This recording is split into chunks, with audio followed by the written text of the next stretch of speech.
wassalatu wassalamu ala rasulillah sayyidina wa maulana Muhammad ibn Abdullah wa ala alihi wa sahbihi wa man tabi'ahu wa mawalah. Bapak-bapak, ibu-ibu yang dimuliakan Allah subhanahu wa ta'ala, Allah punya beberapa janji dalam Al-Quran yang terkait dengan yang kita kaji malam ini, masalah takut di dalam hati manusia. Wa may yattaqillah, siapa yang takut kepada Allah, yaj'al lahu makhraja, Allah berikan dia makhraj, jalan keluar. Yang dimaksud jalan keluar ini apa? Orang kalau dia ditimpa masalah, dia mutar, tak tahu kemana jalan keluar, terus seperti orang nyasar sesat, tak dapat pangkal jalan, tak berhenti. Dan yang tahu itu orang yang pernah mengalami masalah itu, depresi, stres, naik tekanan jantung, gula darah, macam-macam. Itu semua berawal dari masalah yang tak nampak jalan keluarnya. Allah berjanji, wa may yattaqillah, siapa yang takut kepada Allah, yaj'al lahu makhraja, maka Allah beri dia jalan keluar. Kalau tak nampak jalan keluar, pikiran terus berputar, mata tak mau tidur. Orang yang tak mau tidur sudah kena satu daftar insomnia. Dimakan obat tidur, obat lelap, terlalu banyak dimakan, muncul penyakit kedua, kena buah pinggang, ginjal. Pokoknya dia akan sistemik, menular kemana-mana. Tekanan jantung tak stabil, gula darah naik. Semua berawal dari masalah yang tak nampak jalan keluar. Allah berjanji, wa may yattaqillah yaj'al lahu makhraja. Berapa banyak jamaah haji sampai di Makkah nyasar, semua bentuk rumah sama, semua bentuk hotel sama, tak nampaknya jalan keluar. Ketika ada orang lain yang menarik tangannya, membawanya ke titik awal. Oh iya ya, di sini saya tadi. Ada orang menunjukkan jalan. Bagaimana kalau orang nyasar ditunjukkan orang lain? Sekarang dia nyasar bukan di Makkah, bukan nyasar nyari hotel, nyasar mencari titik balik dalam hidup. Tak jumpa, mutar, tak tentu arah. Diskotik, night club, sabu-sabu, putau, kamput, tua, ujungnya baygon. Saking kan sudah mutar tak nampak titik lagi, akhirnya mati dalam keadaan su'ul khatimah. Maka orang begini ini kita bawa jalan. Mau kamu saya tunjukkan jalan? Ya, mandi taubat, sulat sunat taubat, bawa ke masjid, dengar pengajian, baca Quran. Coba kita dengar bacaan Qori Istihsan tadi, panjang ayatnya, sejuk hati kita. Salat isya tadi imam kita membaca, yang dibaca ayat yang Ustaz ceramahkan tadi tentang Musa, tentang hati takut, sejuk hati kita. Seperti pasir kering disiramkan air, maka tanah yang kering ketika disiram air tumbuh lumut, tumbuh taman, ada kehidupan baru. Yang tampaknya tadi kering, kerontang, mati, begitu datang air, menetes, 2 tetes, 3 tetes, muncul lumut, muncul hijau, ada kehidupan yang baru. Begitulah hati kalau disirami dengan Al-Quran, disirami dengan salat sunat, disirami dengan zikir, maka dia akan mendatangkan kesejukan, ketenangan yang baru. Yang mendatangkan itu siapa? Walladzi anzala sakinata, dia yang menurunkan sakinah fi qulubil mu'minin, ke dalam hati orang yang beriman. Tak ada jalan lain. Makin besar kota, makin canggih, metropolitan, gedung makin tinggi, tempat bermain makin hilang, tempat anak berolahraga, lapangan sepak bola berubah menjadi kondominium, maka dunia terasa makin sempit. Satu-satunya jalan melapangkan hati adalah kembali ke jalan Allah. Wa may yattaqillah, siapa yang takut kepada Allah, yaj'al lahu makhraja. Cukupkah hanya itu saja? Tidak. Wa yarzuquhu min haitsu la yahtasib. Allah beri dia rezeki dari jalan yang tidak disangka-sangka. Dari mana jalannya? Allah mau kasih. Ketika Maryam kehilangan ayahnya Imran, meninggal, lalu orang menyangka ini anak yatim tak akan makan karena tukang kasih makan sudah lama mati. Yang ngasih makan ayah, sekarang yang ngasih makan, yang cari makan mati, yang mencari makan mati. Orang menyangka dia akan susah, orang lupa ada yang memberi makan yang tak pernah mati. Yang mencari makan mati tak masalah, tapi yang memberi makan tak pernah mati. Siapa dia? Ar-Razzaq, yang maha memberi rezeki. Subhanallah, Masya Allah. Kullama daqala alaiha Zakaria al-mihrab, setiap kali Zakaria masuk ke dalam mihrab, wajada indaha rizqa, banyak makanan-makanan, buah-buahan. Siapa yang ngantar ini? Ayahmu sudah meninggal, emakmu susah, siapa yang ngantar makanan? Apa jawab Maryam? Innallaha yarzuqu man yasha. Kalau Allah mau memberi, maka dia beri siapa yang dia kehendaki, bi ghairi hisab, tanpa bisa diduga. Siapa ada menyangka. Allah berjanji, ini janji Allah. Maryam sudah mendapatkannya. Lalu kemudian itu pula yang terjadi pada Musa alaihissalam. Di tengah gurun pasir tandus kering. Kalau bapak ibu naik bis dari Kairo melewati gurun pasir dataran Sinai, sejauh mata memandang kering, fata morgana, nampak dari jauh macam kolam air. Begitu didekati rupanya pasir, nampak anak-anak onta lari kepanasan, nampaklah batang-batang korma yang kering berdebu. Tak ada makanan, tapi Allah berjanji, walaupun yang takut itu bukan Bani Israel, Bani Israel tak takut sama Allah, pemimpinnya takut, maka Allah tetap turunkan. Apa kata Allah? Wa dhallalna alaihimul ghamama, kami naungi mereka dengan ghamam, awan hitam, sehingga cahaya matahari tak tembus sampai ke bawah, panas di atas, sejuk di bawah. Wa anzalna alaihimul manna wassalwa, kami turunkan makanan manna dan salwa.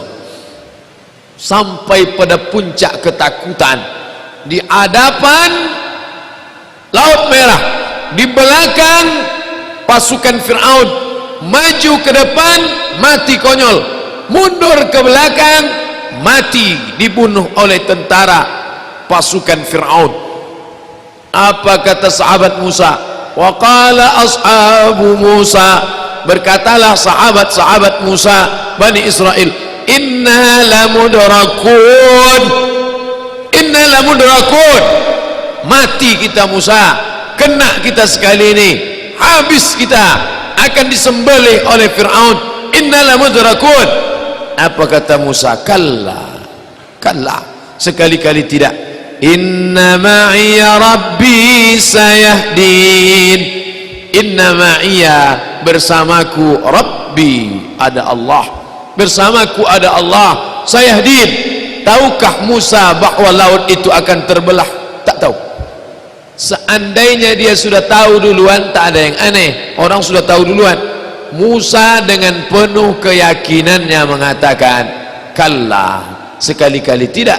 Inna ma'iya, bersamaku, rabbi, Tuhan, sayahdin, dia akan menunjukkan jalan. Tengok saja. Allah katakan, idrib bi'asakal bahr, pukulkan tongkatmu itu, famfalaqa, maka terbentanglah jalan, terbelah di antara dua laut, di antara yang terbentang jalan, kataudil azim, seperti dinding bukit yang kokoh. Jadi bukan dia berjalan di atas air macam orang main ski air. Daratan itu nampak terbelah ke bawah, lalu air itu di sebelah kiri kanannya qattaudil azim, seperti tembok bukit yang kokoh. Lewatlah Nabi Musa alaihissalam. Sesungguhnya kisah-kisah itu diceritakan Allah bahwa kita pun mungkin mengalami hal yang sama seperti yang dialami Maryam, seperti yang dialami Asiyah, seperti yang dialami Musa, seperti yang dialami Isa, seperti yang dialami Muhammad sallallahu alaihi wasallam. Makanya baca Quran, baca Quran, baca ayat-ayat ketika bercerita tentang, makanya Quran itu tidak disusun surat Musa semua, surat Isa semua, surat tentang Muhammad sallallahu alaihi wasallam semua. Tidak. Ketika kita baca Al-Baqarah, ketemu dengan cerita Musa, ketemu dengan cerita Bani Israel, ketemu dengan cerita Muhammad sallallahu alaihi wasallam. Baca Quran satu halaman, 1000 makna terkandung di dalamnya. Kata Syekh Abdullah Darraz, dia seperti permata yang memiliki banyak aspek sisi cahaya. Baca dari aspek kesehatan, ketemu. Baca dari aspek akidah, jumpa. Baca dari aspek akhlak, dapat. Baca dari aspek tazkiyatun nafs, pensucian jiwa, nampak. Bercalah dia berulang-ulang bahwa sibuk mengkaji nun mati berjumpa dengan qaf, membahas tentang ikhfa gunnah bila gunnah qalqalah, bagus, tapi berhenti sibuk pada bunyi saja. Ada yang lebih utama daripada itu. Apa? Hudan. Bagaimana Al-Quran menjadi hidayah. Ketika hati susah dibaca, datang ketenangan. Ketika dunia tampak sempit dibaca, datang kelapangan. Jangankan membacanya, jangankan membukanya, mendengarnya baik-baik. Wa idza quri'al Qur'an, kalau Quran dibacakan, fastami'u lahu, dengar baik-baik, wa ansitu, diam, la'allakum turhamun, turunlah rahmat, turun ketenangan ke dalam hati. Tidak ada yang dapat menenangkan yang bersifat batin kecuali yang batin juga. Ini tenggorokan zahir. Yang menenangkan yang zahir ini zahir juga. Ini zahir disediakan untuk menenangkan yang zahir. Ini perut zahir. Tidak ada yang bisa menenangkan yang zahir kecuali yang zahir juga. Apa itu? Makanan. Tapi yang batin mau ditenangkan dengan yang zahir, nggak ketemu, simpangnya lain. Zahir tenangkan dengan zahir, batin tenangkan dengan batin. Banyak orang sekarang salah. Datang orang mau minta, Pak, makan Pak, belum makan, suruh berzikir. Ya mana bisa. Orang minta makan, ya kasih nasi bungkus, menenangkan ususnya dengan makanan. Setelah dia kenyang, baru suruh dia berzikir. Udah kenyang, udah, coba zikir. Subhanallah, subhanallah, subhanallah. Gimana? Tenang? Tenang Pak. Tenangnya di mana? Di sini Pak.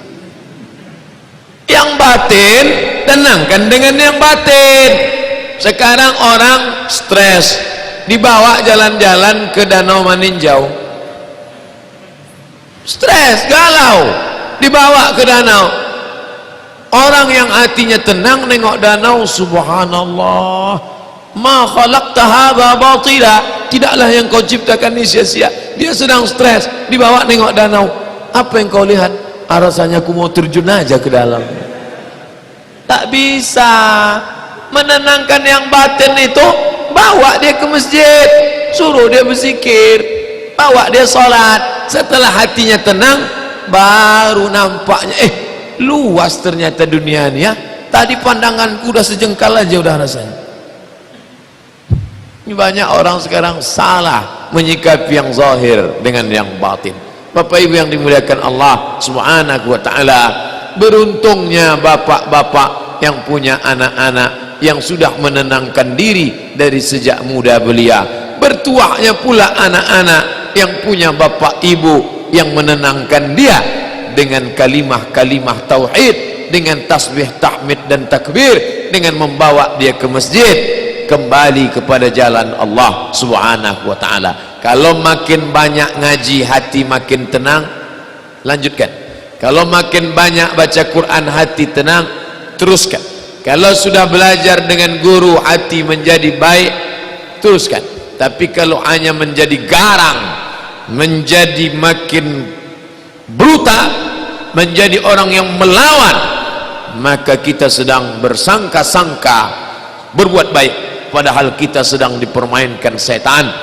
Wa yahsabuna annahum yuhsinuna sun'a, mereka menyangka sedang berbuat baik padahal mereka sedang dipermainkan. Nauzubillah. Islam mendatangkan ketenangan batin. Kalau sudah tenang, barulah bisa mencari nafkah dengan baik. Keluar dari masjid, waktu masuk tadi ke dalam mau cari ketenangan. Allahumma aftah li abwaaba rahmatik, curahkan rahmatmu supaya hatiku tenang, curahkan rahmatmu supaya otakku tenang, curahkan rahmatmu supaya batinku tenang. Setelah dapat rahmat Allah, keluar ke masjid, Allahumma aftah li abwaaba fadlik, bukakan pintu rezeki. Hanya orang yang tenang yang bisa mencari rezeki. Kalau hatinya tak tenang, duduk dia di ruko, duduk di toko, orang ngasih 50.000, baliknya 250.000, rugi. Orang nyerahkan cincin besi, dibalikkannya cincin emas, rugi. Orang ini untuk pupuk, disiramkannya racun, rondap disiramkannya ke tanaman, habis. Kenapa? Hati tak tenang.